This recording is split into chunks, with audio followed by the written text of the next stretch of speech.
localización, Perdón. características, aparición, duración, frecuencia, calidad, intensidad o gravedad del dolor y factores desencadenantes. Otra sería asegurarse de que el paciente reciba los cuidados analgésicos correspondientes, controlar los factores ambientales que puedan influir en la respuesta del paciente a las molestias, como la temperatura de la habitación, la iluminación y los ruidos.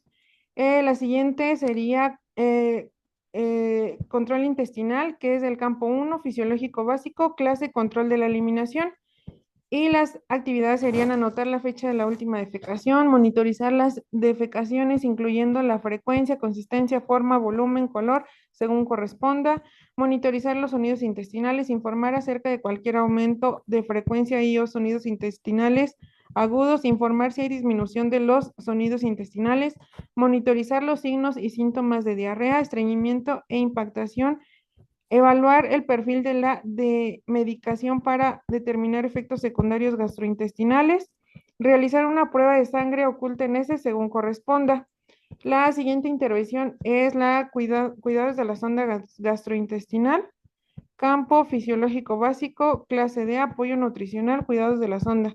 Observar la correcta colocación de sondas siguiendo el protocolo del centro, verificar la colocación mediante una radiografía siguiendo el protocolo del centro, fijar la sonda en la parte corporal correspondiente teniendo en cuenta comodidad e integridad de la piel, irrigar la sonda según corresponda, observar si hay sensaciones de plenitud, náuseas, vómitos, auscultar periódicamente los ruidos intestinales, vigilar periódicamente el estatus hidroeléctrico. Y sí, mire, es que aquí sí tengo esto de la enterocolitis necrosante, entonces esto sí era para ese, maestra. Bueno, se los leo de todas formas. La enterocolitis necrosante es Nada una más condición que, grave. nada más que nos desfasas con lo que tú estás presentando, porque una Es cosa que yo es creo que sí es lo que ciclo. estoy viendo. Yo siento que sí se modificó porque, o sea, yo no recuerdo haber puesto todo esto así. El asunto es que sí se desfasa, porque si hablamos de Sí, atrofia de intestinal, el problema lo vamos a tener en las asas intestinales y el principal problema va a ser control hídrico.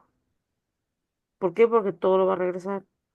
Y si hablamos de atresia de esófago, hay un componente muy importante.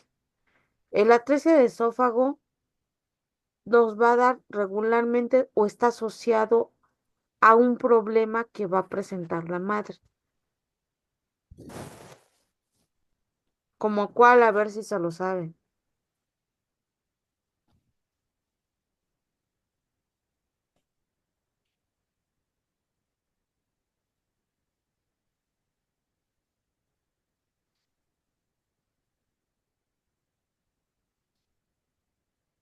mm,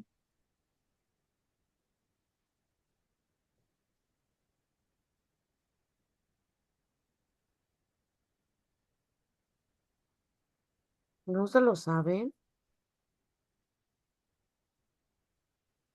¿Cómo sé que ese niño que no ha nacido puede tener atrofia de esófago? Porque no tolera la vía oral o porque está muy vomitón, o sea, al momento de que coma. Bueno, ya que nació, pero antes que nazca,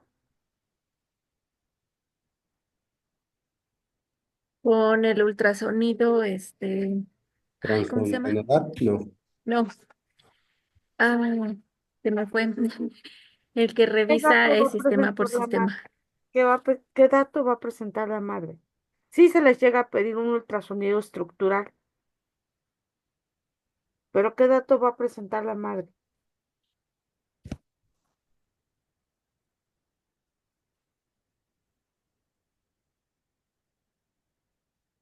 es bueno, es que las causas que yo recuerdo por las que son causadas, pues es factores diabetes en la madre, en la madre. No, no Perdón, recuerdo algún. maestra. ¿Serán acaso los de las que estuvieron en tratamientos de fertilidad? Puede ser, así es. madres con tratamientos de fertilidad, madres con riesgo de diabetes, pero un dato que va a presentar la madre es polidramios. Madres con polidramios, me habla de que hay riesgos que el niño tenga una atrofia de esófago. ¿Por qué? Porque no hay deglución. Y entonces sí se les pide un ultrasonido estructural para ver si hay paso de líquido, si ellos tragan líquido, o la otra, madres que tienen oligodramios, entonces tienen un problema renal esos niños, una atresia vesical, ¿por qué? Porque el líquido que comen allá adentro, que tragan, lo hacen pipí. Y entonces necesitan ver a través del ultrasonido que hagan eso, que traguen, llenen la cámara gástrica, la vacíen, para entonces determinar si ese niño tiene riesgo o no. ¿Por qué? Porque en cuanto nace, lo primero que van a hacer es probar la permeabilidad esofágica. Y si la sonda no pasa, este niño es candidato a cirugía. No vamos a iniciar este, alimentación, no se le van a iniciar vía oral, y lo primero es comenzar con tu vía intravenosa, la colocación de su catéter por onfaloclisis, comenzar la hidratación, mantener los líquidos, la glicemia, que uno de los antecedentes de la madre es la tolerancia a la glucosa. Por eso se les manda a hacer pruebas de tolerancia a la glucosa, porque madres que tienen alteraciones en la curva de tolerancia a la glucosa tienen riesgo de que sus niños nazcan con atrasia de esófago. Entonces, una cosa es que el problema esté en asas intestinales, y otra cosa es que el problema lo tengamos más arriba, en esófago, ni siquiera llega a estómago, ni siquiera vamos a tener esas pancitas distendidas, ni siquiera vamos a tener paso porque no hay paso de alimento. El alimento nunca pasa. Por eso sí creo que tus diagnósticos están mal colocados, pero esto me cambia completamente la atención de la patología. ¿Por qué? Porque Sí, maestra, es que espérame tantito. De motilidad ajá, gastrointestinal disfuncional, va en atresia de intestino. ¿Por qué? Porque allá sí hay una función que pasa el alimento, llega al estómago, pero donde ya no puede pasar es en el intestino. Ahí ya no pasa. Y en atresia de esófago ni siquiera llega al estómago.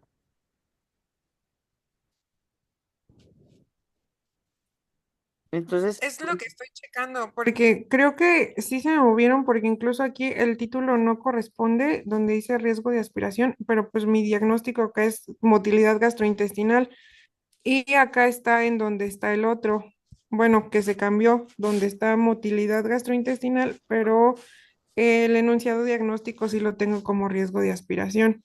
Entonces, creo que sí se movieron un poco las tablas, o más bien mucho, porque mucho, ¿eh? Como mucho. sí, sí, no, es que le digo, no, yo tampoco recuerdo haberlos colocado así. Y es que, por ejemplo, también mi intención fue, muchos diagnósticos quedan con cada uno de las patologías. Entonces, pues tampoco quería como repetir en alguno. Y bueno, igual pretendía como comentarle que varios concuerdan como con todas las Colitis patologías. necrosal. Pero sí. Ah, incluso en esta,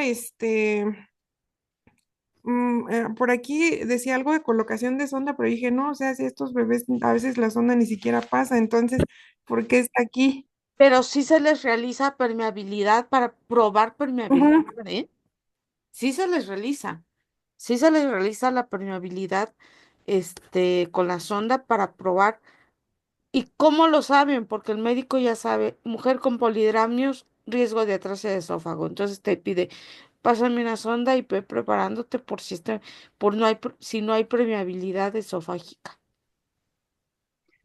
Y también les ponemos la succión continua. Así es. Sí, también es por eso, son manejos diferentes. Aunque coincidan algunos diagnósticos, no significa que va a ser el mismo resultado, la misma intervención. Son manejos diferentes, ¿eh? La enterocolitis Entonces, anquilosante es diferente a una atrasa intestinal. este, entonces podría leerle bueno, este que sí era de ese diagnóstico, que era el que estamos, bueno, el de riesgo de aspiración, que es el que, pues, justo lo que estaba comentando mi compañera Lore, que se mantienen en todo el tiempo Aspiración continua. con aspiración, porque por lo mismo de que como producen mucha saliva, luego de repente llegan a tener Claro. acumulación de secreciones. Es que este iba acá arriba, pero sí, sí, sí, sí, estoy viendo que sí se movió mucho esto.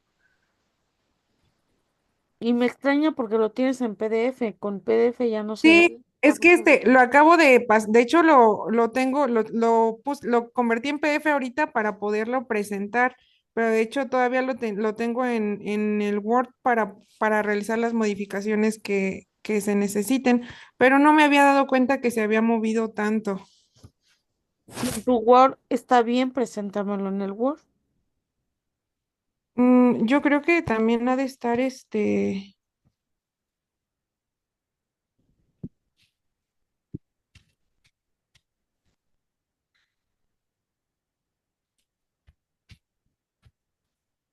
Ojo, porque yo ya llevo la mitad de calificaciones.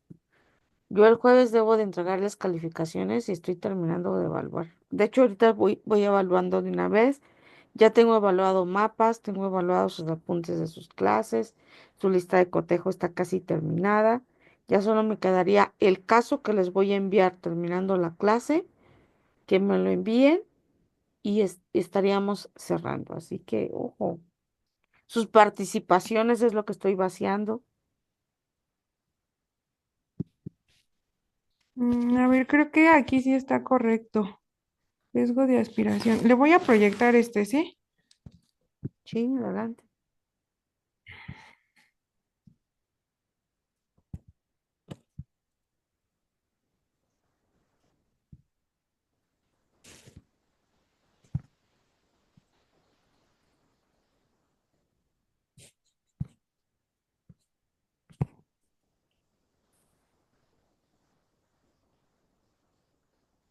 A ver, creo que, no sé si ya lo pueden visualizar.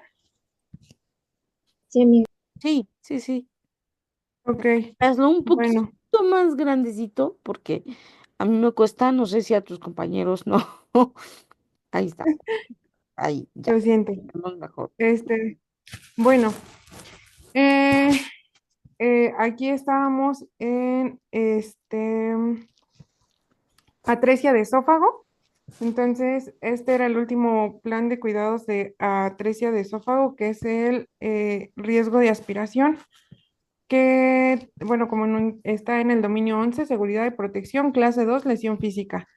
Enunciado diagnóstico, riesgo de aspiración, factor de riesgo, incompetencia en el esófago y acumulación de secreciones. Resultados esperados, prevención de la aspiración, definición, acciones para prevenir el paso de las partículas líquidas o sólidas hacia los pulmones. La escala en puntuación diana está como nunca demostrado, raramente demostrado, a veces demostrado, frecuentemente demostrado y siempre demostrado. Nuevos indicadores es identificar factor de riesgo, evitar factores de riesgo y se mantiene en posición adecuada. Vamos a valorar a cuál se encuentra para mantener y aumentar a. Y las eh, actividades es precauciones para evitar la aspiración. Y las actividades sería vigilar el nivel del reflejo nauseoso y capacidad deglutoria, mantener una vía aérea, minimizar el uso de narcóticos y sedantes, minimizar el uso de fármacos que retrasan el vaciado gástrico según corresponda, controlar el estado pulmonar y monitorizar las necesidades de cuidados intestinales. La siguiente intervención es aspiración de las vías aéreas, usar precauciones universales, determinar la necesidad de aspiración oral o traqueal, auscultar los sonidos respiratorios antes y después de la aspiración, aspirar la nasofaringe con una jeringa de tipo pera para o un dispositivo de aspiración según corresponda. Y la tercera intervención sería ayuda a la ventilación, mantener una vía aérea permeable, ayudar en los frecuentes cambios de posición según corresponda, colocar al paciente de forma que se minimicen los esfuerzos respiratorios e iniciar y mantener el oxígeno suplementario según la prescripción. Y en fundamentación es la aspiración de saliva o leche continuo gástrico en bebés con atresia de esófago representa una de las principales complicaciones que pueden llevar a infecciones respiratorias graves, insuficiencia respiratoria e incluso la muerte. Es por ello que es de gran importancia tener precauciones para evitar la aspiración y así evitar complicaciones como neumonía por aspiración. Y bueno, aquí también se me pasó copiar otra. O bueno, es que en este me parece que todavía lo tenía incompleto y el que pasé a PDF ya estaba completo, pero pues se movió todo. Entonces, pues sí. Pues algo pasó Y ahí. Este, una de las cosas muy importantes, evitar por cualquier motivo darles alimento. Entonces, ¿cómo sé que este niño no le puedo dar alimento? Madre con polidramios, madre diabética, tiene que haber comprobación de permeabilidad esofágica. Entonces, si están en la sala de, de expulsión o en quirófano y tienen, ya vieron que esta madre trae estos antecedentes, vayan colocando ahí cerca del pediatra o donde van a atender al recién nacido su sondita porque van a comprobar permeabilidad esofágica. Porque luego una de las complicaciones es esta. No lo sabemos, lo pasamos por alto y lo primero que hacemos es que coma y resulta que comienza a ahogarse. ¿Y por qué será que no come?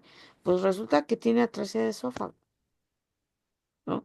Y estos niños hay que estarlos aspirando frecuentemente y verificar sus niveles glicémicos y verificar sus niveles de electrolitos.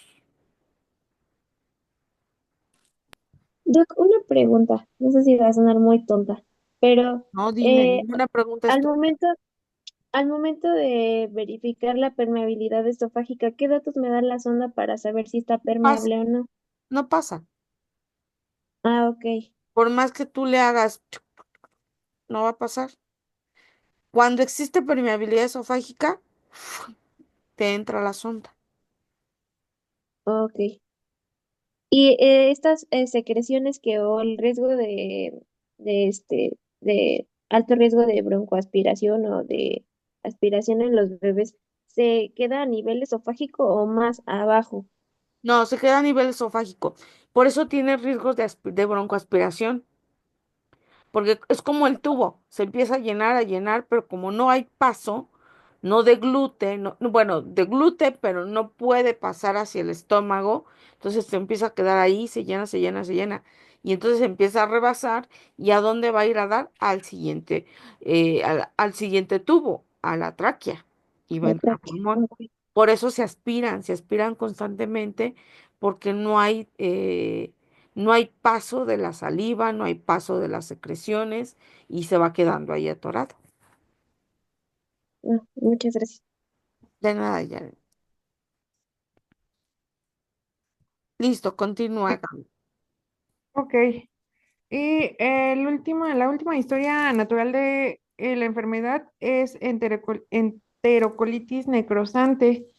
Tenemos como definición que la enterocolitis necrosante es un proceso inflamatorio intestinal agudo que se produce fundamentalmente en neonatos con bajo peso al nacer y que se caracteriza por necrosis isquémica de la mucosa gastrointestinal. Puede producir peritonitis o perforación. El huésped, pues es el recién nacido, el feto. Eh, Agente recién nacido, pretérmino y a término, creo que ahí también me confundí. Y el ambiente que expone al recién nacido a los factores de riesgo es un medio hospitalario donde suelen permanecer por periodos prolongados y en donde factores como el cateterismo, intubación endotraqueal utilización de ventiladores mecánicos, colonización por flora bacteriana patógena o la administración de una fórmula hipertónica. Aquí, no mal recuerdo, pero en agente me parece que sí hay ciertos patógenos que sí lo pueden causar, solamente que como no lo coloqué, me parece. En cambios Dema- celulares y tisulares, Demasiadas cosas que se te pasaron, Gaby. es que siento que se me movió, maestra, pero yo le mandé mi trabajo, se lo mandé desde la primera exposición. No Ujú. sé si tuvieron la oportunidad de checarlo ahí y creo que ese que le mandé sí Por eso está, me llama la sí. atención. Creo que ese no se movió. Ese se lo mandé desde el primer día que expusimos y pues estaba completo, o sea, ya lo había terminado. En cambios tisulares y celulares tenemos que la distensión abdominal causada por el tejido del intestino grueso inflamado causando así un daño en el tejido del colon del bebé. En etapas más avanzadas existe infiltración de médula ósea, hígado, vaso, ganglios linfáticos. En la médula ósea la celularidad está aumentada, los mecagaritos aumentan o disminuidos y hay inflamación, el blastoma, necrosis e inflamación en la mucosa. Signos y síntomas, distensión o hinchazón en el abdomen, falta de motilidad intestinal y evacuaciones con sangre. Complicaciones, estenosis intestinal, falta de absorción de comida y nutrientes, secuelas, anemia, sepsis, alteraciones del crecimiento y desarrollo y pues son candidatos a que se les realice una colostomía. Y la muerte puede ser causada por shock o hemorragia masiva. El primer plan de cuidados que coloqué aquí fue motilidad gastrointestinal disfuncional, que se encuentra en el dominio 3, eliminación intercambio, clase 2, función gastrointestinal. Como enunciado diagnóstico, es motilidad gastrointestinal disfuncional, factores de riesgos con cambios en los hábitos alimentarios, agentes farmacéuticos, disminución de la circulación gastrointestinal, infección, intolerancia alimentaria y prematuridad. Y en características definitorias coloqué abdomen distendido, dolor abdominal, ausencia de los flatos, ruidos intestinales alterados, residuo gástrico de color biliar y cambios en los ruidos intestinales. Resultados esperados a nivel de dolor, definición, intensidad del dolor referido o manifestado. Escala Diana, grave, sustancial, moderado, leve o ninguno. Y los indicadores es expresión facial del dolor, intolerancia a los alimentos, presión arterial, irritabilidad y muecas de dolor. En intervenciones y actividades está manejo del dolor. Realiza una valoración exhaustiva del dolor que incluye la localización, características, aparición, duración y frecuencia, calidad intestinal o gravedad del dolor y factores desencadenantes. Asegurarse de que el paciente reciba los cuidados analgésicos correspondientes, controlar los factores ambientales que pueden influir en la respuesta del paciente, la molestia y la temperatura, la habitación, iluminación y ruidos. Otra intervención sería control intestinal, anotar la fecha de última defecación, monitorizar las defecaciones, incluyendo la frecuencia, consistencia, forma de volumen, color, según corresponda, monitorizar los sonidos intestinales, informar acerca de cualquier aumento de frecuencia y o sonidos intestinales agudos, informar si hay disminución de los sonidos intestinales, monitorizar signos y síntomas de diarrea, estreñimiento e impactación, evaluar el perfil de la medicación para determinar efectos secundarios gastrointestinales, realizar una prueba de sangre según oculta en heces, según corresponda. Y pues aquí los cuidados de la sonda gastrointestinal, observar la correcta colocación de la sonda siguiendo el protocolo del centro, verificar la colocación con una radiografía, fijar la sonda a la parte corporal correspondiente, irrigar la sonda según corresponda y observar si hay sensación de plenitud, nauseosa y vómitos, auscultar periódicamente los ruidos intestinales y vigilar periódicamente el estatus hidroeléctrico. En este, en este no tengo la fundamentación, pero en el que les estaba proyectando, sí lo tenía, entonces se los voy a leer de la otra.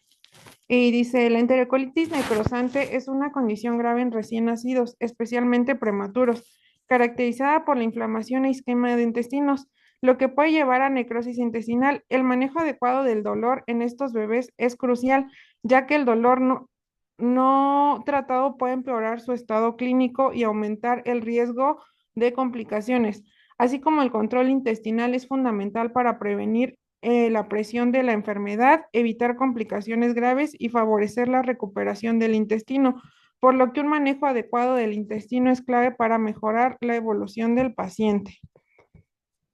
El siguiente plan de cuidados sería el de Tampoco disconfort. lo que yo tengo tiene fundamentación, ¿eh? Ok. Entonces creo que igual le mandé que estaba incompleto. Es exactamente eso. Ujú. El siguiente plan de cuidados es disconfort. El enunciado diagnóstico es disconfort relacionado con régimen de tratamiento, síntomas relacionados con la enfermedad y las características definitorias es incapacidad para relajarse, irritabilidad, síntomas de distrés. En resultados esperados es estado de la comodidad, dominio 5, salud percibida, clase U, salud y calidad de vida. La escala es gravemente comprometido, sustancialmente comprometido, moderadamente comprometido, levemente comprometido y no comprometido. Los indicadores son bienestar físico, control de los síntomas, temperatura ambiental, entorno físico y apoyo de la familia. En intervenciones y actividades es el campo 4, seguridad, clase V, control de riesgos y manejo ambiental del confort. Crear un ambiente tranquilo de apoyo y proporcionar un ambiente seguro y limpio. Determinar las fuentes de incomodidad como pañal mojado, posición de la sonda, ropa de cuna arrugada, factores ambientales irritantes. Ajustar la iluminación, facilitar medidas de higiene y evitar exponer la piel y las mucosas a factores irritantes.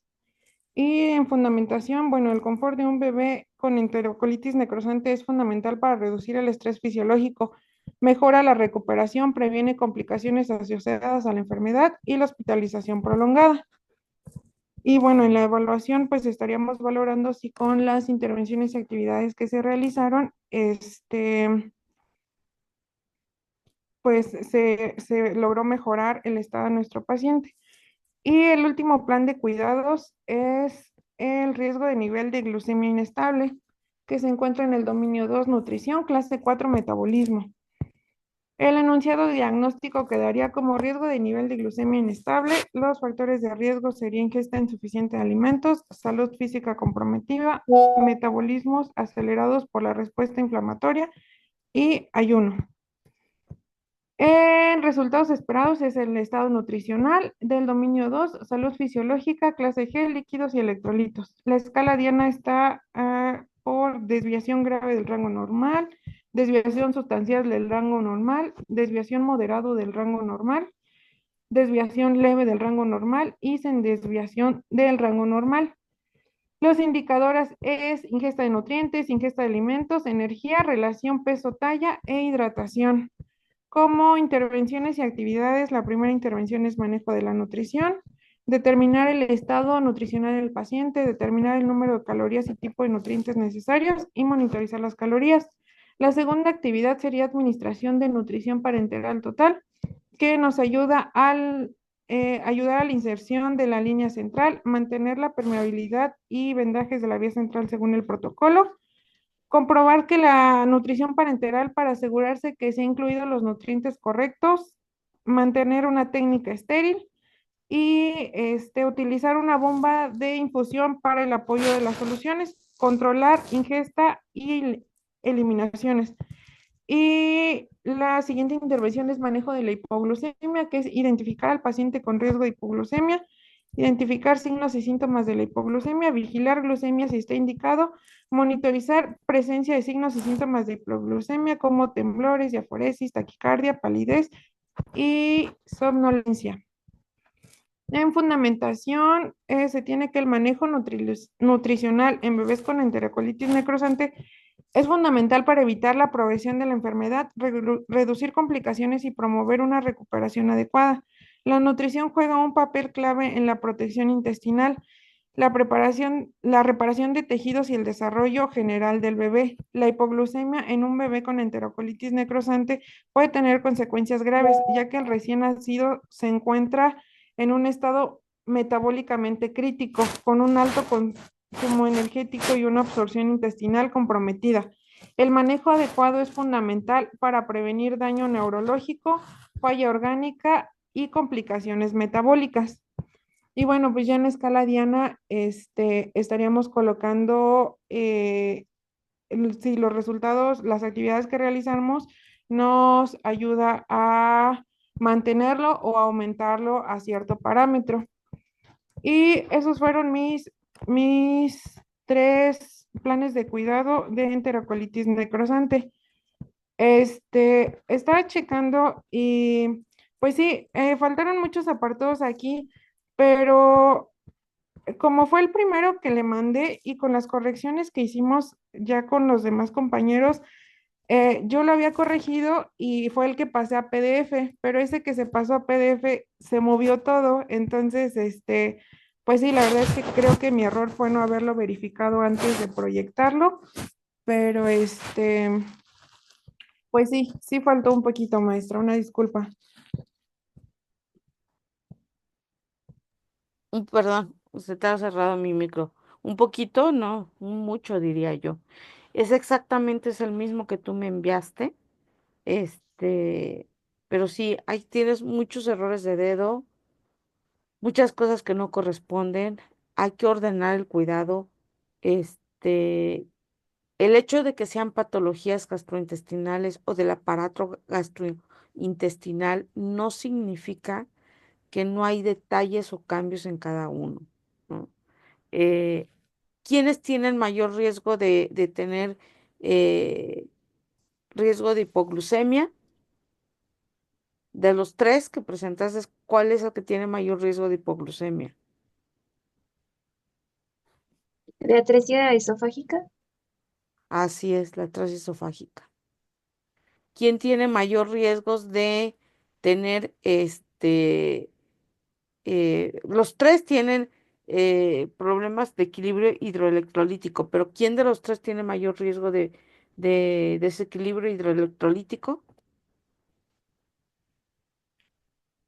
El de atresia, ¿Cuál? atresia esofágica. Ujú.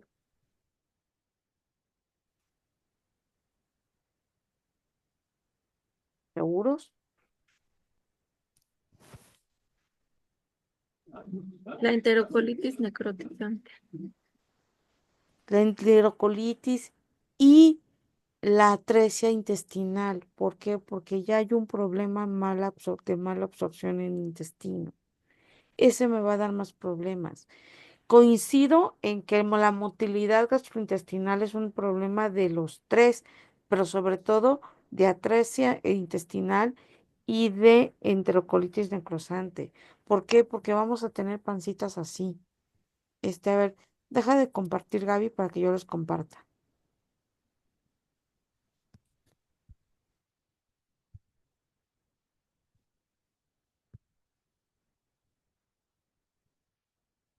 Vamos a tener pancitas así, como esta foto. Esta es real, ¿eh? Totalmente real. Y miren, desnutrición, y no me manejaste ninguno de desnutrición. Desequilibrio hidroelectrolítico, sí. Y esta es una atrofia intestinal. Miren las asas, cómo se ven en esta pancita. Este chiquitilla, perdón, tenía, ¿qué será? 20 días de nacida. Y como antecedente es vómitos, vómitos, vómitos y vómitos.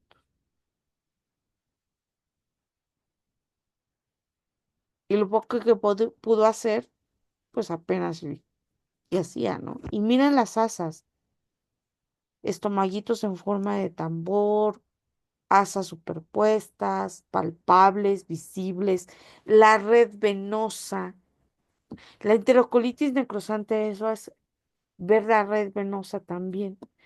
Pero en un momento en donde el intestino llega a necrosarse por la disfunción y forzar el paso del alimento que no puede pasar, termina siendo esto.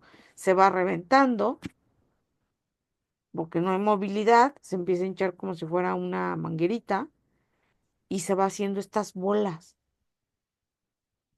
Y entonces es cuando empieza a aparecer la red venosa.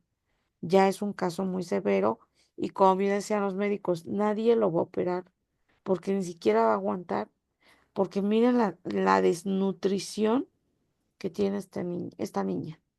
Este es un caso real, ¿eh? Nos llegó en octubre al hospital, real 100%. Y esa noche coincidió que fueron dos casos exactamente igual, así, y los dos niñas. Las dos pancitas eran unas tamborcitos. Obviamente llegaron una boqueando y el otro sin signos vitales. Esta niña llegó boqueando, que intentamos darle ventilación con presión positiva, que dijimos realmente estamos haciendo lo correcto, porque veamos cómo se inflamaba más la pancita.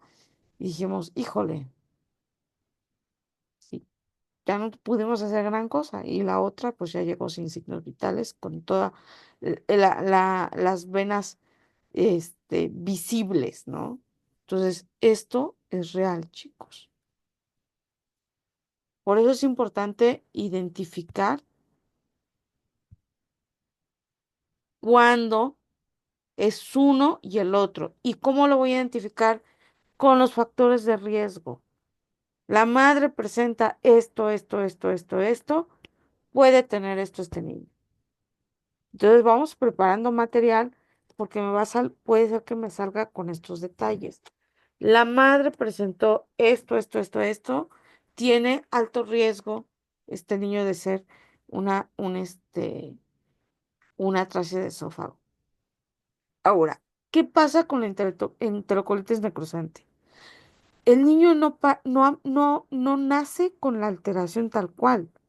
Esta se va generando en las primeras horas o semanas de nacimiento y muchas veces tiene que ver con la alimentación, con que las madres o las abuelas le dan el tecito de hinojo. Está muy ligado a la presencia de alimentación no exclusiva, es decir, de lactancia materna no exclusiva, que se combina con agua, con té de hinojo, con su tecito de anís de estrella para que entonces funcione el intestino, con la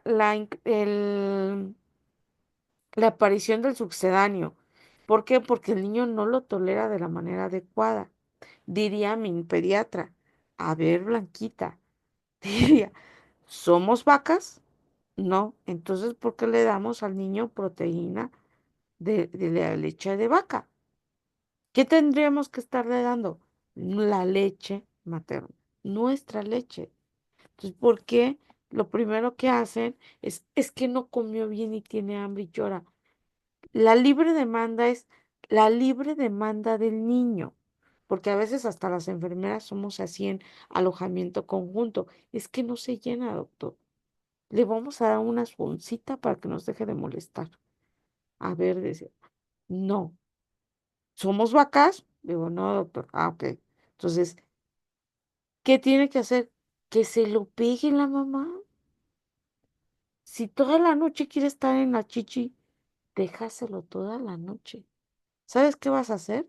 Que esa mamá termine siendo una cosa extraordinaria generando leche, porque entre más esté succionando, más va a generar leche y entonces en 2, 3 días que el estómago crezca, pues va a tener la cantidad suficiente de leche esta mamá. Y entonces es a libre demanda del niño. No, y así me lo decían, me lo ponían en la indicación. Libre demanda del niño, no de la abuela, no de la madre, no de la enfermera.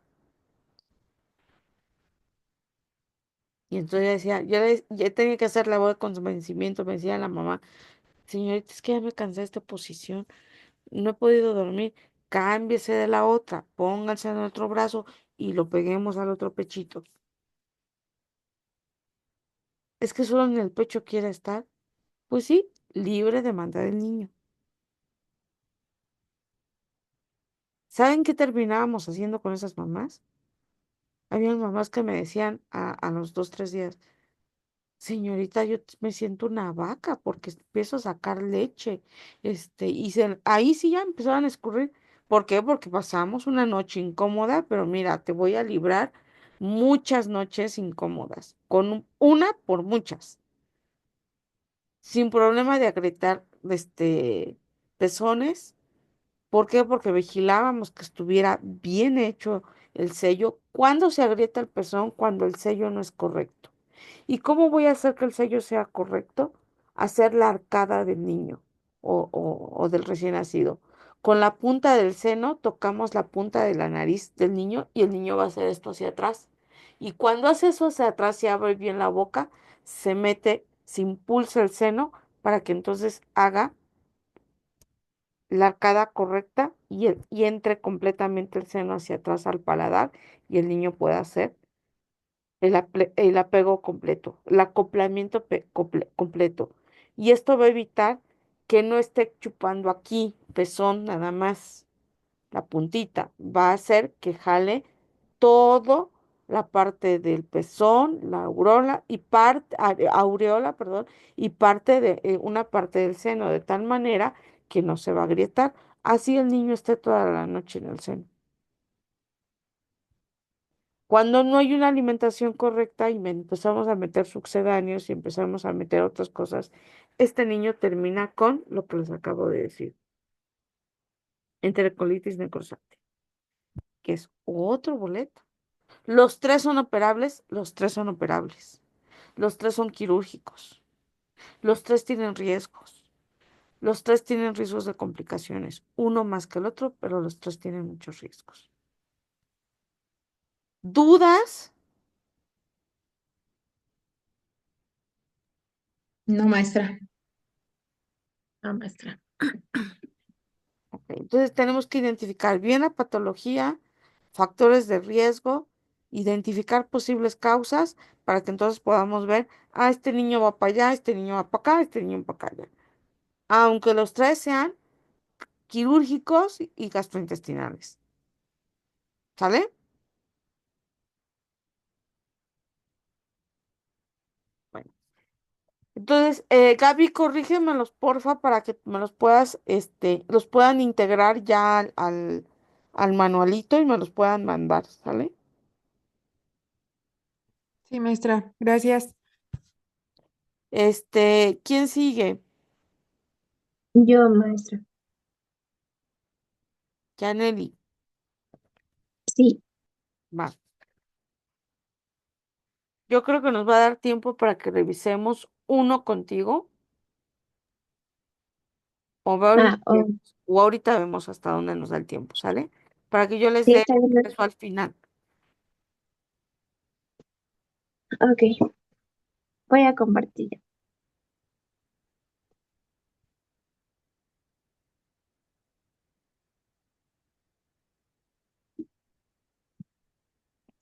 ¿Se ve ya? Ay, loco. Sí, Vale, pues yo voy a presentar igual tres historias naturales de la enfermedad, que la primera es gastroclisis, la segunda onfalocele y la tercera es hernia diafragmática. Bueno, Voy a empezar con la gastroclisis. Yo me estuve basando en estos tres diagnósticos de la guía de práctica clínica del IMSS, de diagnóstico y tratamiento de malformaciones en el periodo neonatal, eh, del año, si no mal recuerdo, ay, ya no me acuerdo del año. Pero bueno, empezamos con la gastroclisis. Se los voy haciendo un poquito en son porque yo tampoco, como es mucha información, lo intenté hacer lo más pequeño posible. Nos dice que la gastroclisis es un defecto de la pared abdominal con espesor completo y localización central con elementos de características anatómicos. Esto quiere decir que no hubo un buen cierre en la pared abdominal, em, normalmente siempre cerca del ombligo, haciendo que nuestros intestinos queden expuestos y al contacto con el líquido amniótico, lo que puede originar una inflamación e infección y trayendo así consigo complicaciones para el bebé. Dentro de nuestros agentes, pues se desconocen los agentes. El huésped nos dice que se representa en uno de cada 5.000 nacidos vivos, pacientes con alteraciones cromosómicas asociadas con los cromosomas 13, 18 y 21, eh, pacientes con prematurez. Normalmente también nos marca que se registra mayor en sexos masculinos y formación, la malformación que forma parte de la pentalogía de Carnell o síndrome de ciruela pácea o síndrome de Beckin y Whitman. Ahí es ambiente. El ambiente dice que son cifras altas de alfa-fetoproteína en las madres de estos pacientes y la elevación del líquido amniótico. Dentro de nuestro contacto huésped-agente es la falta del cierre abdominal y la gastroclisis ocurre entre la sexta y la 10ª semana de gestación. Cambios locales, puede haber una falla laminar lateral en la cavidad abdominal, más bien hay una falla abdominal en el cierre de la cavidad abdominal, produciendo una comunicación entre la cavidad celomática y el amnios, con la salida de las vísceras hacia la cavidad amniótica, ocasionando inflamación y engrosamiento y acortamiento del intestino por estar en contacto con el líquido amniótico. Cambios sistemáticos, herniación en la pared abdominal, incluye intestino delgado y grueso con ausencia del saco protector. En signos y síntomas es el defecto de la pared abdominal para umbilical del lado derecho con un diámetro de 2 a 5 centímetros sin saco, implantación normal de cordón umbilical, protegen asas intestinales y estómago con reacción inflamatoria y exudado verde-amarillo en la superficie existente. Existe una rotación incompleta del intestino y acortamiento del mismo cuyas complicaciones que puede generar esta patología es la obstrucción intestinal, sufrimiento respiratorio e infección de la herida. Incapacidad psicológica, incapacidad para ser alimentado y relacionarse con la madre y su ámbito familiar una vez ya nacido este bebé, sufrimiento para encontrarse en el ambiente intrahospitalario o un hospitalario hostil y agresivo para los procedimientos, ya que sabemos que el tratamiento para una gastroquisis pues es quirúrgica. Secuela o daño. En el 10% hay malformaciones intestinales y en ocasiones necrosis intestinal o criptorquidia. En un estado crónico ya puede provocar esto una hipotermia, una hipovolemia y infección local y sepsis. Y pues en el peor de nuestros casos, pues la muerte. Dentro de nuestra prevención primaria, en promoción de la salud, uno es la educación a la población en general, educación a embarazadas sobre el control prenatal, educación médica y sexual en mujeres en edad fértil, recomendar el embarazo oportuno entre los 20 y 30 años de edad, planificación familiar y embarazada evitar malos hábitos dietéticos de las madres gestantes. Protección específica, consulta prenatal mensual, vigilancia del embarazo de alto riesgo, realizar en madres embarazadas hábitos como ejercicio, reposo físico o motivación psicológica, detección de la enfermedad en la edad fetal, para su atención adecuada en el servicio neonatal, valorar operación cesárea previa maduración pulmonar fetal y capacitación específica del personal que va a atender al recién nacido. Este, para diagnósticos dentro de nuestra prevención secundaria, para un diagnóstico precoz y tratamiento oportuno, es la exploración afísica con hallazgos típicos durante la etapa fetal, hacer oído del ultrasonido y pues en tratamiento al estabilizar al paciente del cierre quirúrgico, eh, al estabilizar al paciente del cierre quirúrgico del defecto en dos tiempos, corregir la malrotación intestinal si es que la hubiese, derivación intestinal si es que la hay, empleo de la nutrición parenteral total y cinitaprida para estimular la motilidad intestinal. Para nuestra limitación del daño es tratamiento oportuno, asegurando el cierre adecuado de los planos aponeuróticos de la pared abdominal, manejo del paciente desde su nacimiento por médico, neonatólogo y envío a la UCI de inmediato. Rehabilitación, a mí me pareció que no era necesaria, pero ahorita hablando con todos los temas más bien que expuso Gaby, pues yo más bien quiero pensar que sí es necesaria para re, como va a haber un retardamiento en la alimentación del bebé, pues es reeducarlo desde que nace para la succión y deglución por la pérdida de todos estos reflejos, manejo por pediatría, manejo de cirujano pediátrico y el manejo por neonatólogo. Bueno, también para el diagnóstico precoz, estuve leyendo y como muchos ya saben, estoy embarazada, entonces hace poco me pidieron un ultrasonido estructural. Y me estaba explicando el ginecólogo que estos ultrasonidos normalmente se hacen para la prevención de malformaciones gástricas también, ya que estos nos ayudan a verificar que haya un buen cierre a nivel abdominal y bueno, vaya, muchas cosas que ven aparte, a partir de eso, ya sea neurológico o cardiológico. ¿Y a partir de qué semana? Porque Bueno, el primer estructural se hace a la semana 11, ya que ahí empezamos a ver si hay un buen desarrollo neurológico de los hemisferios del bebé. Después de eso nos vamos al nivel cardiológico para ver si todas las válvulas del corazón del bebé pues están ya bien formados y a nivel gástrico para ver si, bueno, más bien abdominal, si hay un buen cierre del abdomen, si es que hay algunas protuberancias ahí que puedan verse con el feto y de ahí pues ver más o menos cuáles son los riesgos para el bebé y para la mamá del continuar con el embarazo. Es por eso que se hace antes de la semana 12 para no exponer tanto al feto y a la madre. Que pues, es un estudio endovaginal que se hace endovaginal y abdominal para que el estudio sea más completo.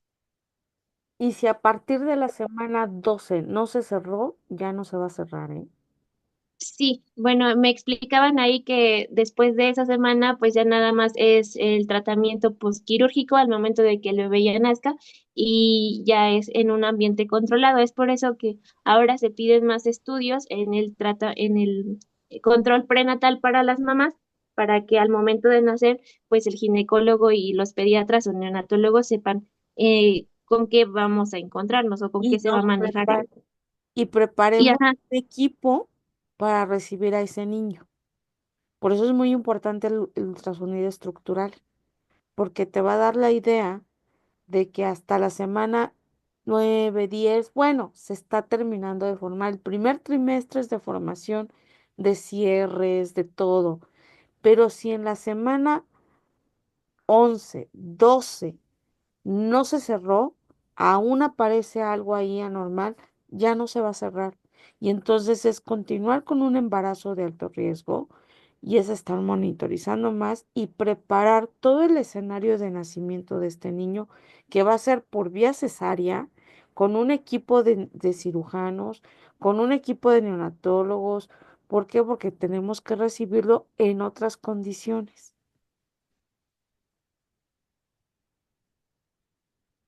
Bueno, Sí. perdón, maestra, también solo como comentario, porque también al hospital en el donde trabajo, la mayoría de estos pacientes que muy rara vez nos llega, pero es precisamente por una falta de control prenatal y que pues están alejadas totalmente de la atención médica.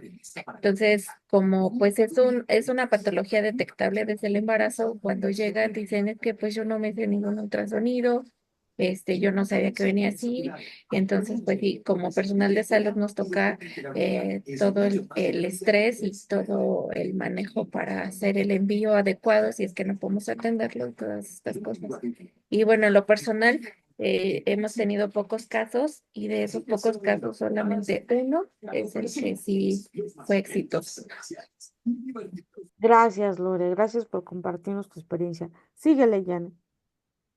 Bueno, dentro de nuestras principales causas de una gastroclisis durante o esta malformación en el embarazo, estaba leyendo que es el uso de la aspirina durante la gestación, un bajo índice de masa corporal en la mujer embarazada, o sea que de verdad sean Muy muy delgado. flacas o estén en un nivel de desnutrición muy bajo, Ujú. eh, edad de madre inferior a 20 años, que la madre fume durante el embarazo o consumo frecuente o excesivo de bebidas alcohólicas durante la gestación.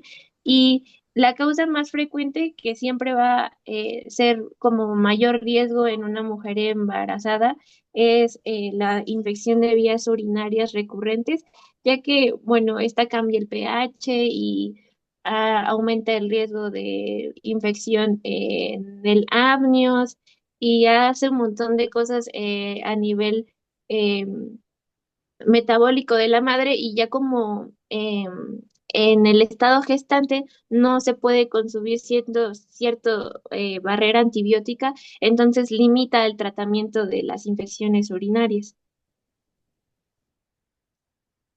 Bueno, como primer plan de cuidados, puse el riesgo de volumen de líquidos deficientes por la salida del saquito que tenemos a nivel abdominal.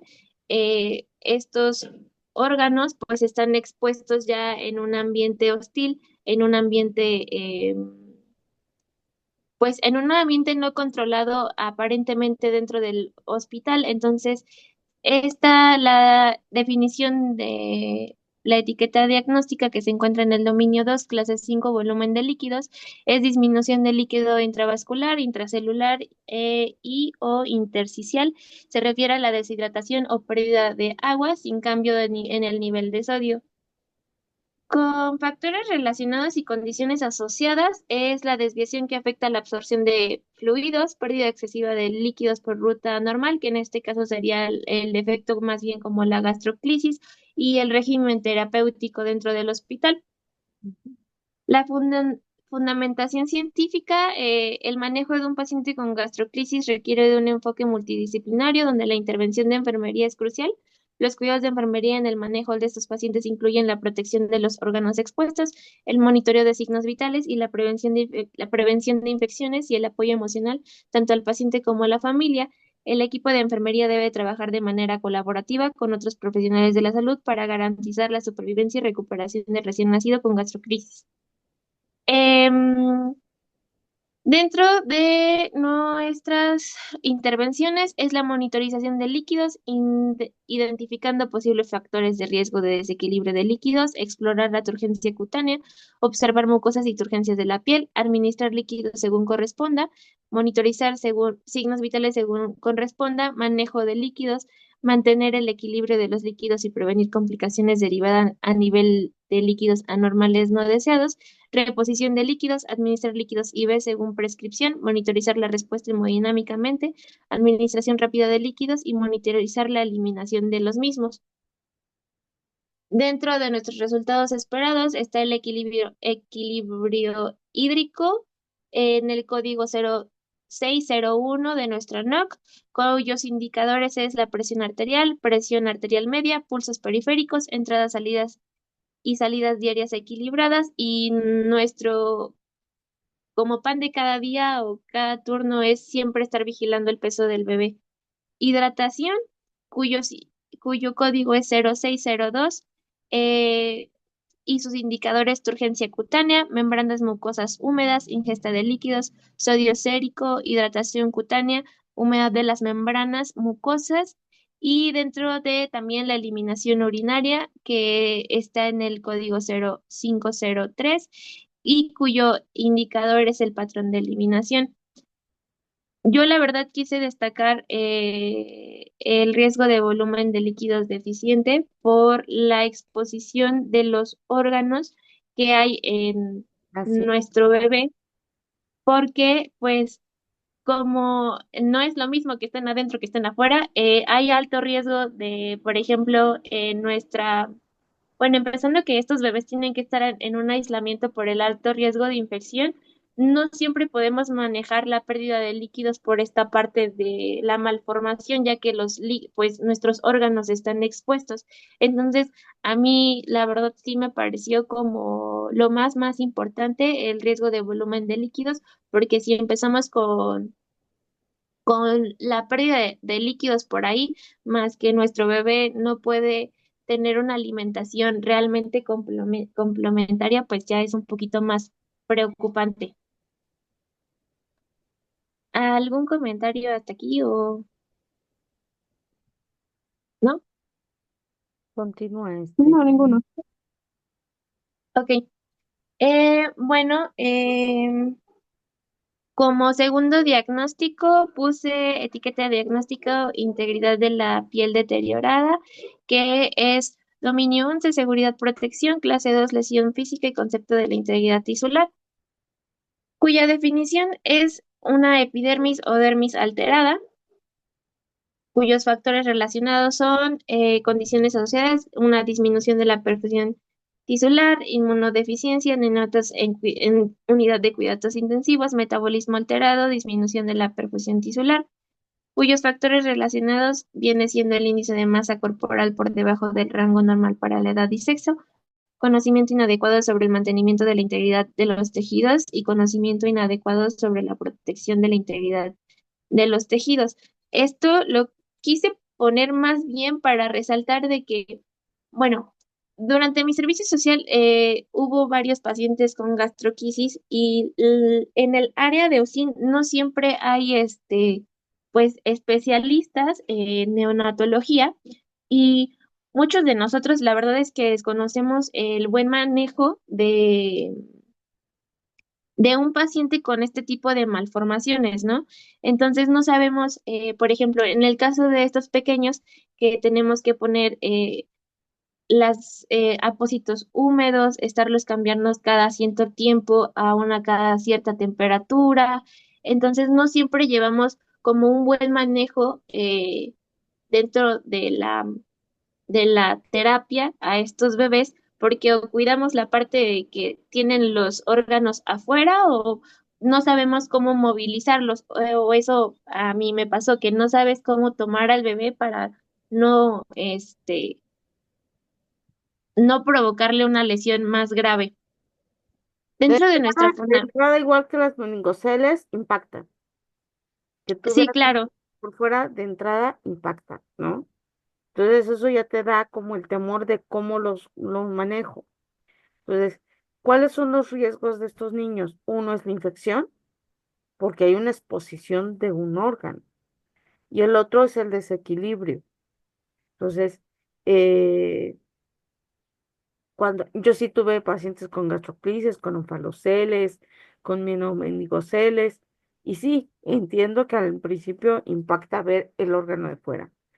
Pero bueno, con la práctica y la experiencia vas entendiendo que tienes que cubrir ese órgano con gasas húmedas estériles, que debes de darle posición, los cambios de posición. Y el cambio de posición va a depender del nido, cómo hagas cómo hagas tus nidos. Hoy en día, les decía hace rato, hay cursos especiales para hacer nido. Yo me quedé así el otro día de, ¿cómo? Y cuestan un dineral. 1,000 pesos, 1,500 el curso para, este, que no es más que ir haciendo el doblaje de nuestras sábanas, nuestros rollos. Y yo decía, ay, por favor, eso cuesta un curso de esto, no lo puedo creer. ¿Por qué? Porque pues en mi época nosotros lo tuvimos que aprender y los hacíamos.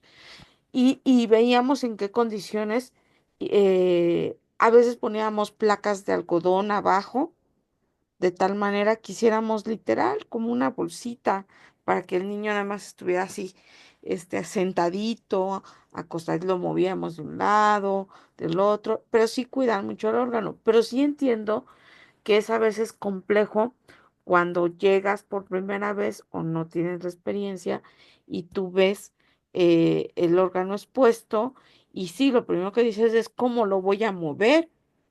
¿Cómo le doy? Y te dicen cambio de posición. Ay, no, no lo cambio de posición porque y si lo toco, y si algo le hago, y si le aplasto, y si lo lastimo, y si lo lesiono, ¿no? Entonces, lo primero son tus medidas de protectoras, porque si los vas a manejar con la técnica lo más estéril posible. Sí, claro, y eso es a veces lo que se nos dificulta un poco, ¿no? Mantener cuidado los órganos y movilizar al paciente sin contaminar la parte abdominal.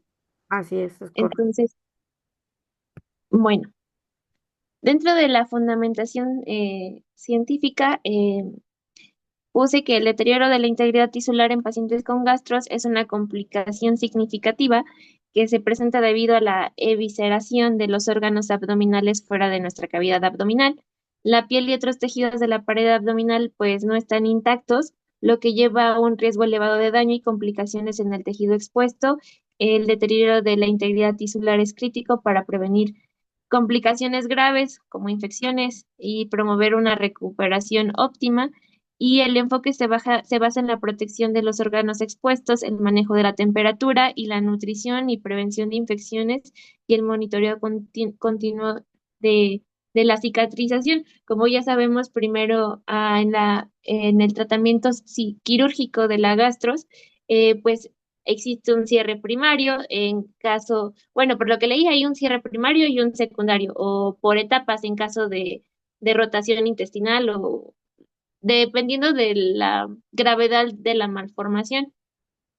Entonces, primero es el cuidado preoperatorio, que es la evisceración de todo lo que está afuera, y el postoperatorio, que ya continúa con un soporte nutricional, igual el control de infección y el manejo del dolor y monitoreo y soporte, que son bastantes cuidados los que estos bebés requieren.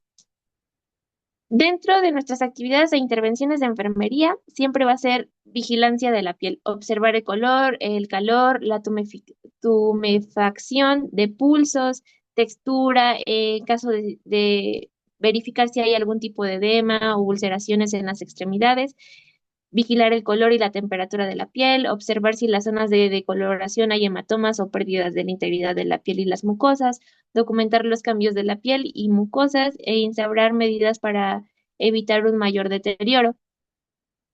Cuidados de las heridas, prevención de complicaciones de heridas y estimulación de su curación, monitorizar las características de la herida, incluyendo drenaje, color, tamaño y olor, medir el hecho de la herida según corresponda y limpiar con solución salina, fisiológica o un limpiador no tóxico según corresponda.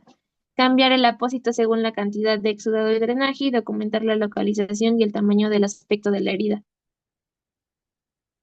Dentro de nuestros resultados esperados en la NOC es integridad tisular, piel y membranas y mucosas con el código 100.101, cuyos indicadores son temperatura de la piel, hidratación, perfusión tisular, integridad de la piel y lesiones cutáneas. Como 2, hidratación, indicadores igual turgencia cutánea, membranas mucosas húmedas, ingesta de líquidos, hidratación cutánea y humedad. En estos bebés, antes de la cirugía, pues no normalmente es la ingesta de líquidos vía oral. Eh, Prácticamente de primera instancia, por lo que leí, siempre va a ser la nutrición parenteral. antes de una cirugía, por lo cual va a requerir una onfalocele o un percutáneo. Y severidad de la lesión física, que indicadores ya serían las abrasiones cutáneas o el traumatismo abdominal, que en este caso nuestro bebé pues ya lo presentará desde un inicio. Y como último plan de cuidados es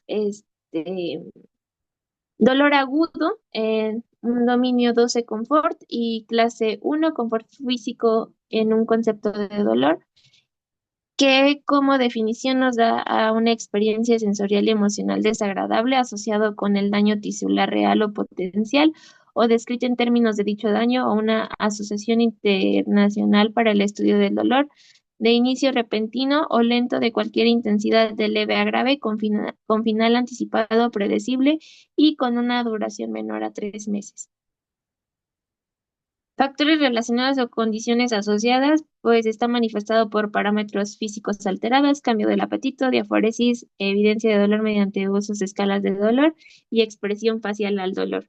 Factores relacionados, lesión de agente químico, lesión por agente biológico o lesión por agente físico. La Asociación Internacional para el Estudio del Dolor define el dolor como una experiencia sensorial y emocional desagradable a un daño tisular o real potencial. Esta definición subraya que no solamente se involucra en el proceso fisiológico de estimulación de nociceptores, sino que abarca también a un componente afectivo importante. Esto es lo que hace que el dolor sea un fenómeno tan complejo, personal e intransferible, y el dolor es parte de nuestras vidas en el momento mismo que nacemos, incluso antes, y aún siendo síntoma tan cotidiano, es rara la Facultad de Medicina que tiene una cátedra específica sobre el manejo del dolor. Dentro de nuestras intervenciones va a ser monitorización de signos vitales, monitorización de presión arterial, pulso, temperatura y estado respiratorio según corresponda, monitorizar el ritmo y la frecuencia cardíacos, observar si se producen esquemas respiratorios anormales, monitorizar periódicamente el color de la temperatura y la humedad de la piel. Dentro de nuestro manejo también va a ser el manejo del dolor, realizar una valoración exhaustiva del dolor que incluye la localización, características de aparición, duración, frecuencia, calidad, intensidad o gravedad del dolor y factores decadentes, explorar con el paciente los factores que alivian o empeoran el dolor, evaluar la eficacia de las medidas del alivio del dolor a través de la valoración continua y de la experiencia dolorosa y administración de analgésicos, que es determinar la ubicación y características y calidad y gravedad del dolor antes de medicar a nuestro paciente y comprobar las órdenes médicas en cuanto al medicamento, dosis y frecuencia de analgésico prescrito. Dentro de nuestros resultados tendremos nivel de dolor que se encuentra en el código 2102 de nuestra NOC, cuyos indicadores son duración de los episodios de dolor, gemidos y gritos, expresión facial del dolor, inquietud, agitación, irritabilidad, muecas, diaforesis, tensión muscular, intolerancia a los alimentos, frecuencia respiratoria y nuestro nivel de agitación en el 1214, cuyos indicadores son inquietud, irritabilidad y se arrancan los tubos o sujeciones o la misma taquicardia. Bueno, este es mi último plan de cuidados. La verdad es que ahorita pensándolo, también hubiese metido uno sobre el deterioro de, bueno, pues uno de alimentación, porque estos bebés también presentan distintos problemas para la alimentación. Entonces, estos son los tres que yo puse de plan de cuidados para mi paciente con gastroquisis. No sé si Riesgo de tengan algo. infección ¿Perdón? y riesgo de infección. Ajá, bueno, también el riesgo de infección. Eso es muy alto en ellos. Ajá, que es muy alto en ellos. Sí, entonces es que con estas hay un montón de diagnósticos que le quedan. No sé.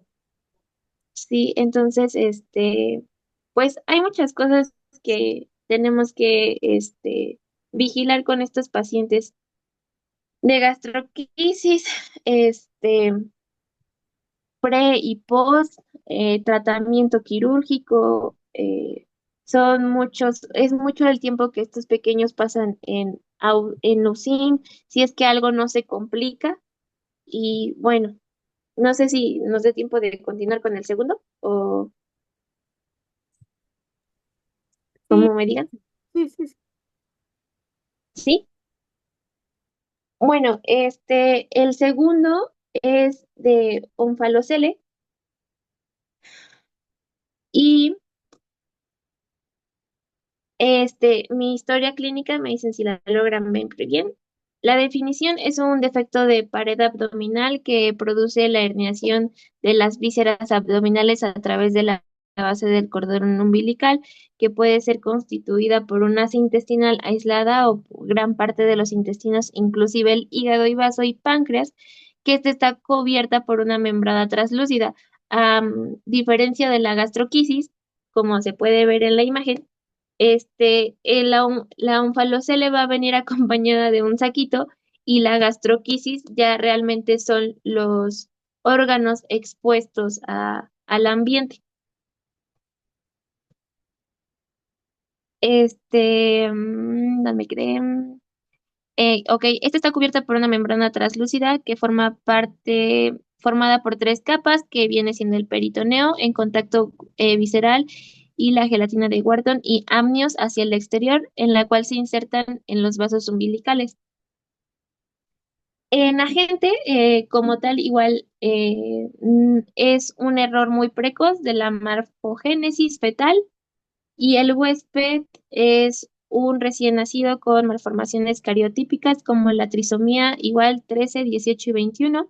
Se asocia con los síndromes como pentalogía de Cartrell, Beckin de Whitman y síndrome de regresión caudal. Y se reporta una incidencia para casos de onfalocele es de 1 en 4.000 a 6.000 recién nacidos vivos.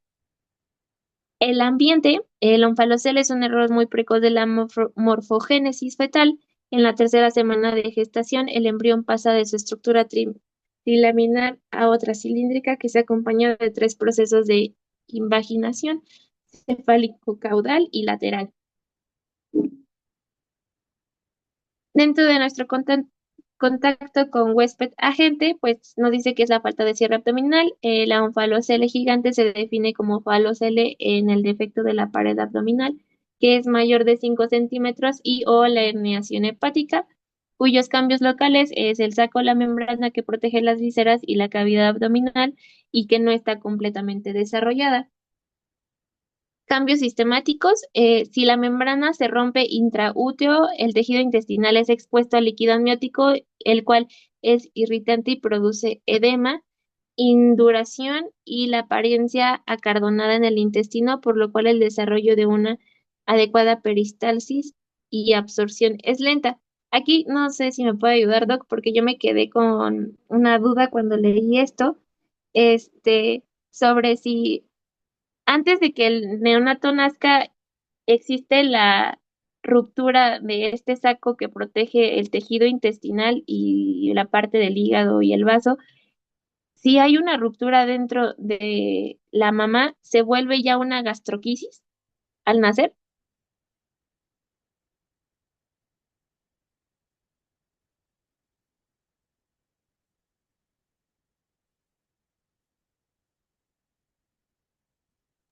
No te escuché, maestra. Creo que está apagado su audio. Perdón, te decía que la diferencia entre una y la otra es que el onfalocele, las vísceras abdominales van a estar herniadas o las van a estar, van a salir sobre la base del cordón umbilical, pero Ah, ok. van a estar cubiertas con la membrana del peritoneal. Esa es la diferencia. Y en la gastroclisis lo que va a existir es una apertura de la pared abdominal. Entonces, una va a ser sobre el cordón, se va a herniar y puede ser pues, por una fuerza, pero hay una debilidad en la base del cordón. Y mientras la otra no se cerró la pared abdominal. Ah, ok. Ok, es que sí, sí me confundí un poco con eso.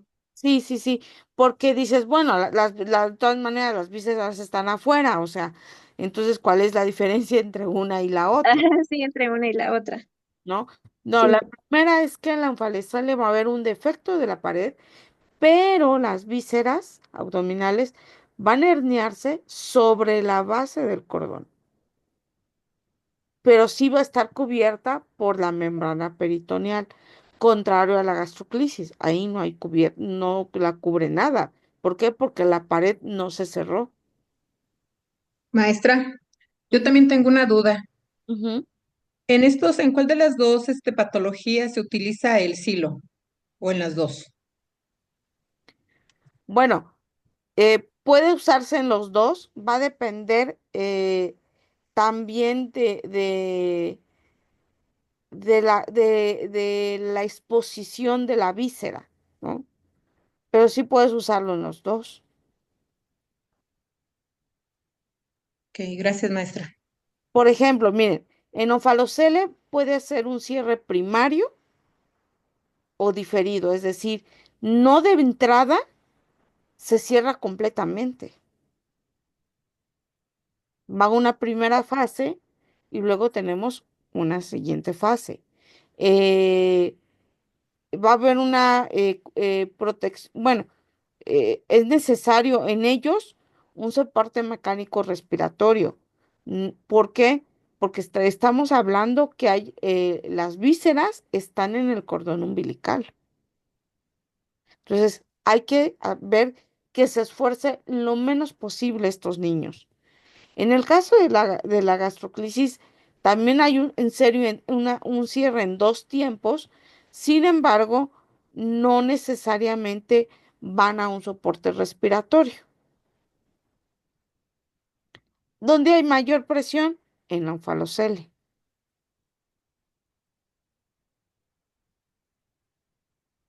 ¿Ya? Sí. ¿O tienen dudas? Espérame. Sí, maestra.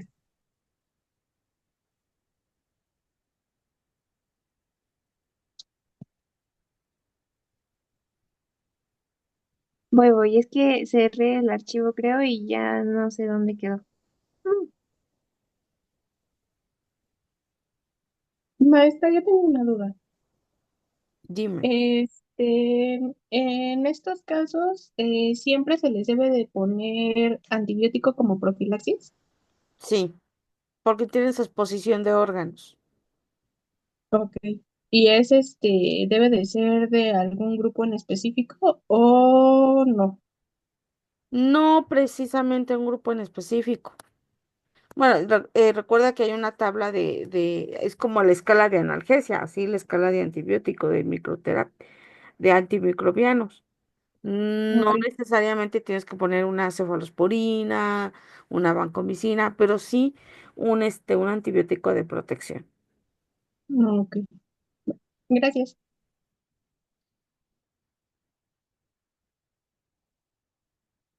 Ya ven que muchos de los cirujanos ahora acostumbran, previo a la cirugía, te colocan este la, la, la antimicroterapia, ¿no? O sea, vas a entrar a cirugía y 6 horas antes le indican, este, eh, ceftriaxona, tanto previo a 6 horas antes del acto quirúrgico. Entonces, con mayor razón en estos niños que tienen exposición de órganos. Por eso les digo, lo más importante es el riesgo de la infección, porque hay exposición, y el manejo hidroelectrolítico con ellos. Esas son dos cosas muy importantes. Claro que es importante manejar el dolor por el estado de choque que te puede dar. Es importante manejar la cuestión ventilatoria en el caso de un falocele, pues sí, porque hay una presión dentro de la base del cordón umbilical. Este, los niños se pueden complicar por sepsis. ¿Y por qué? Porque no cuidaste el aspecto de el riesgo de infección, ¿no? Entonces, por eso sí se deben de manejar con una antimicroterapia, este, por la exposición de los órganos. Maestra, una pregunta. Ujú. ¿Este tipo de problemas se puede tratar con cirugía fetal? Sí, siempre y cuando los, eh, los detectes a tiempo. Y obviamente tiene que ser en un tercer nivel bajo un equipo eh, pues muy apto, ¿no? Pero como bien decía su compañera hace ratito, no siempre es así. ¿Por qué? Porque cuando no se dan cuenta es cuando la mamá llega y no tuvieron control prenatal. De hecho, este tipo de problemáticas se pueden diagnosticar a través de la elevación del alfa-proteinuria y desde ahí ya tienes la idea de que este niño viene con una malformación que puede ser una gastroclisis o onfalocele, ¿no? Y que tiene riesgos de tener órganos expuestos. La siguiente es que hagas un ultrasonido en el primer trimestre del embarazo, entrando al segundo trimestre. El detalle es que, pues muchas de las mujeres que llegan ni siquiera, ni siquiera pueden, fueron a una consulta, entonces, pues prácticamente es complejo tratarlos.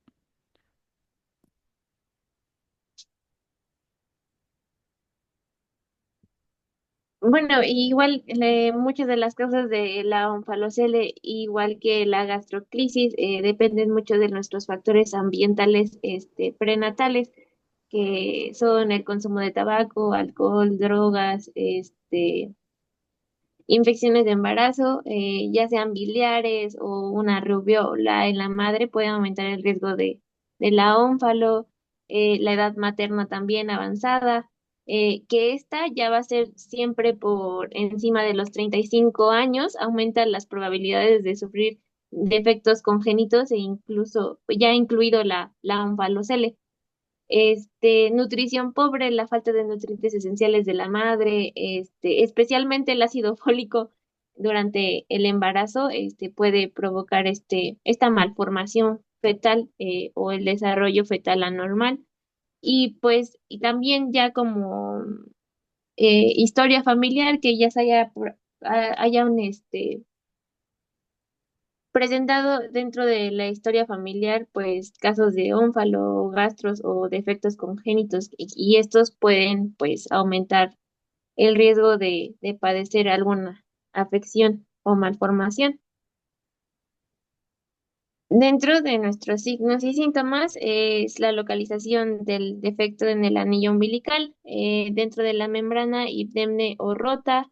En el cordón se inserta dentro de la membrana el tamaño del defecto pequeño gigante, que ya gigante es mayor a 5 centímetros, o anomalías asociadas en un 30%, principalmente cardíacas y genituitarias, y presencia de síndromes asociados. Dentro de nuestras complicaciones en esta afección vamos a encontrar malformaciones cardíacas, anomalías cromosómicas, hipoplasia pulmonar, infección de la cavidad abdominal, sepsis neonatal, hernia postquirúrgica o retraso en el desarrollo o obstrucción intestinal. Incapacidad psicológica, incapacidad para ser alimentado igualmente, relacionarse con la madre y su ámbito familiar, sufrimiento por encontrarse en el ambiente hospitalario hostil y agresivo para los procedimientos. Secuela o daño, la tasa de sobrevida de onfalocele en medianos y pequeños sin otra comorbilidad es alrededor del 90%. En un estado crítico, igual las infecciones locales y sepsis o obstrucción intestinal con adherencias y estenosis o complicaciones de una malrotación. Y ya en una etapa clínica ya sería la muerte como última etapa.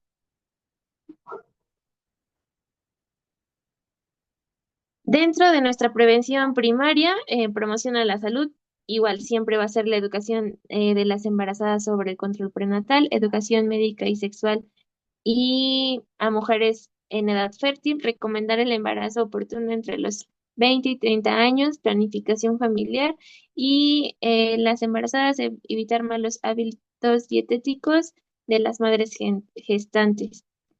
Protección específica dentro también de nuestro segundo nivel se encuentra la consulta prenatal mensual, vigilar el embarazo de alto riesgo, detección de enfermedad en la edad fetal por ultrasonido para su detección adecuada en el servicio neonatal, valorar operación cesárea previa maduración pulmonar fetal y la capacitación específica del personal de la salud que va a atender al recién nacido. ¿Qué es lo que mencionábamos hace rato? Todo el control prenatal es para saber cómo se va a actuar al momento de recibir al bebé o al recién nacido.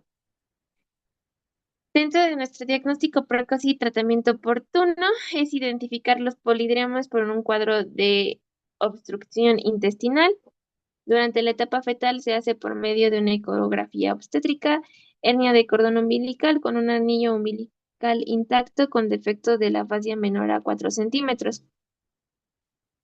Y tratamiento, todo el recién nacido con diagnóstico de onfalocele debe ser manejado por un centro hospitalario de tercer nivel especializado que cuente con UCIN y cirugía neonatal. Así es. Y limitación del daño, tratamiento oportuno, asegurando el cierre adecuado de planos aponeuróticos de la pared abdominal y manejo del paciente de su nacimiento por médico neonatólogo con envío a UCIN inmediato. Por lo mismo que explicábamos en la gastros, todos estos bebés tienen que estar en un ambiente 100% controlado y no limitando el tratamiento del bebé porque pues aumenta el riesgo de infección a una sepsis. Dentro de nuestra prevención terciaria está la rehabilitación, que es manejo por el pediatra, manejo por el cirujano pediatra, manejo por neonatólogo y se valora el manejo expectante capacitado a los padres en el cuidado del infante para un manejo domiciliario si es que todo sale pues correctamente bien. Estos bebés pues llevan un plan de cuidados en casa pues más si con un bebé que nace bien, llevan ciertos cuidados, pues con estos peques son mayor.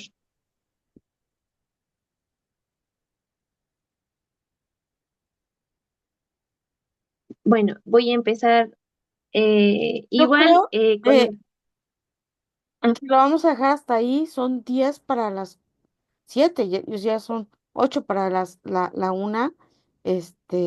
Ya nos comimos varios minutos de su receso para que la próxima, el jueves, te enfoques a los cuidados y muy específico en los cuidados, ¿sale? Esta es la problemática, estas son las intervenciones y el cuidado que tenemos que realizar. Y pues la fundamentación es importante para que ustedes sepan del por qué estamos haciendo así las cosas, porque luego hacemos cosas que no tienen la fundamentación o hacemos cosas que no sabemos del por qué las estamos haciendo y cuando nos preguntan, ay, pero ¿por qué lo haces así? Pues no sé, ¿no? Y por eso, ay, no, no, no, no, eso no sirve, no vamos a seguir haciendo de esta manera, ¿no? No, la cosa es que ustedes sepan de dónde están, este, em, haciendo ese cambio en cuanto al manejo y al cuidado de sus niños. ¿Sale? ¿Les parece? Jueves, última clase, nos conectemos por puntuales, esperemos que nada se nos atraviese, porque a veces uno tiene planes, pero Dios tiene otras cosas previstas, ¿no? Este, y podamos terminar y cerrar, y yo pueda cerrar con una parte con ustedes de los dos temitas rápido que les voy a dar. Al ratito ahorita que terminemos, yo les termino de enviar el, el caso clínico para que en cuanto lo tengan, me lo envíen, me lo hagan llegar y yo tenga lo más pronto posible sus calificaciones y se queden libres completamente conmigo. ¿Sale? Bueno, muchísimas gracias. ¿Alguna Gracias, duda? maestra. Gracias, doctora. Gracias, maestra. Gracias, Ok, sale. Gracias, cuídense. Gracias. Bye. Bye. Bueno.